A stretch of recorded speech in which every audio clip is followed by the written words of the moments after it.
A declaração de imposto de renda deve ser entregue até o dia 28 de abril. A multa para quem não fizer a declaração ou entregá-la fora do prazo varia de R$ 165,74 até 20% do imposto devido. O governo espera receber mais de 28 milhões de declarações dentro do prazo legal. Sobre o imposto de renda, conversamos agora com o doutor Brasil Salomão. Muito obrigada pela sua participação aqui na Rádio Justiça, doutor. Boa tarde, eu que agradeço a participação, pela oportunidade que a Rádio Justiça dá de se levar informação a nós todos contribuintes. Em relação à questão do imposto de renda, quais são as principais dúvidas no momento de fazer a declaração? Em função dessa perspectiva de mudanças na legislação, as inseguranças decorrem de qual modelo escolher, se o que se chamava antigamente simplificado ou o completo, porque agora a declaração é uma só. O contribuinte coloca todos os seus itens de receitas e de despesas e a própria site da Receita dá uma simulação de qual caminho é o melhor. A outra dúvida que tem sido constante é qual o tempo que eu posso ter para fazer a retificação. Pela lei e pelo regulamento da Receita, eu tenho 5 anos.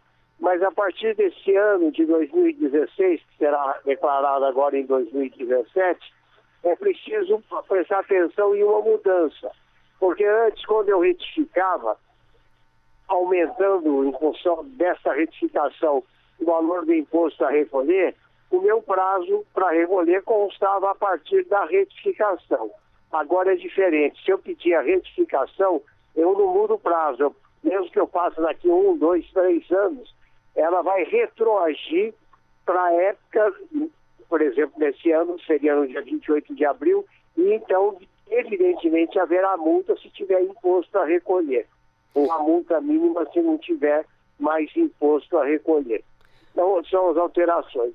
Agora, as dúvidas para aqueles que declaram na fórmula antiga chamada completa, que é uma das opções da declaração, é uma, mas eu posso fazer essa opção, é a questão das despesas de educação. As despesas hoje são muito grandes, seja as próprias em cursos de graduação, cursos técnicos, pós-graduação, seja dos dependentes, filhos, netos, bisavós, enfim, toda aquela série que a lei permite, filhos até 21 anos ou até 24 se estiver cursando curso técnico ou superior. Professor, pois não. Em relação à questão com os gastos com educação, o que é preciso comprovar?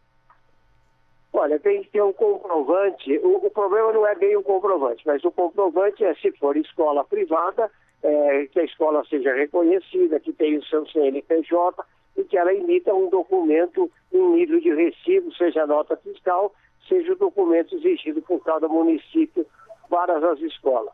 O problema é que a Receita cria um limite muito pequeno para bater essas despesas, seja as próprias ou de dependentes.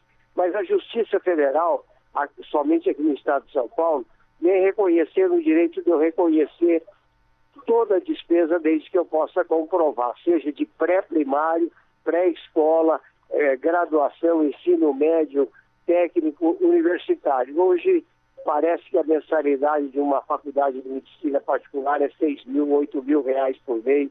Aquelas humanas, direito, administração, em torno de 3 a 4 mil por mês. E o teto anual é pouco acima de 3 mil reais. Então é um absurdo que eu gaste para ter o ensino particular, porque o governo, embora obrigado a isso, não me disponibiliza um serviço público e eu não posso abater a despesa. O contribuinte que for à justiça vai obter o benefício de abater, seja 30, 40, 50, 60 mil, o que ele efetivamente gastou consigo ou com seus dependentes. Nós estamos conversando com o advogado Brasil Salomão sobre a declaração do imposto de renda da pessoa física. Doutor, em relação à questão com os gastos de saúde, né? Como devem ser declarados? Pode abater tudo que for de saúde. Além da medicina propriamente dita, psicologia, fisioterapia, aqueles tratamentos que são descritos na lei e que pega toda a área da assistência médica, inclusive esse de agulhas, enfim, a todos os tratamentos que o sistema médico reconhece, o Conselho Federal de Medicina, podem ser abatidos, além desses outros de psicologia, fisioterapia, recuperação, próteses recomendadas por médicos. Então, na área da medicina não há limite para o abatimento. Inexplicavelmente, para a educação, o governo pretendeu pôr limites, mas a Justiça Federal vem derrubando essa restrição. E quem não recebeu salário, por exemplo, durante o ano inteiro de 2016, deve declarar? Quem não teve ganho até R$ 28.560 em 2016, ou não teve rendimentos isentos, não tributados, ou tributados exclusivamente na fonte, até R$ 40 mil, ou se for produtor rural até R$ 140 mil, não precisam declarar. Estrangeiros ou brasileiros que venham do exterior para residir no Brasil em 2016, qualquer que seja a sua situação financeira de ganho, ele é obrigado a declarar agora em 2017. Em relação à questão, por exemplo, olha, se o imposto ele incide sobre a renda e não sobre os bens, por que é preciso declarar a posse de imóveis, por exemplo? É porque os imóveis são uma exteriorização de riqueza. Para que eu tenha imóvel, eu tenho que provar que eu tinha capacidade financeira para tê-lo. Quando alguns imóveis propiciam rendas, por exemplo, de aluguel, ou mesmo imóveis rurais, arrendamentos. Então, é para efeito desse controle, e aí não tem como obrigar, porque tanto a lei como a regulamentação da Receita Federal considera ter imóveis, veículos, joias, como um sinal exterior de riqueza e não deve ser declarado. Por que é importante declarar o imposto de renda na sua avaliação, doutor?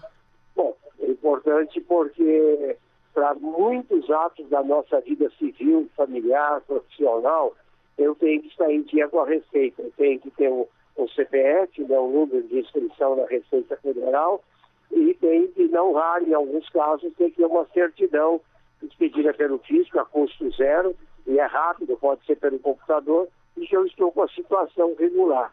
Então, se eu não tiver inscrito e não possuir um número de CPF, eu terei uma série muito grande de limitações para a vida profissional, pessoal e familiar. Conversamos com o advogado Brasil Salomão sobre a declaração do imposto de renda da pessoa física. Muito obrigada pela sua participação e informações aqui na Rádio Justiça. Eu que agradeço, fiquei muito honrado porque sei da importância da Rádio Justiça.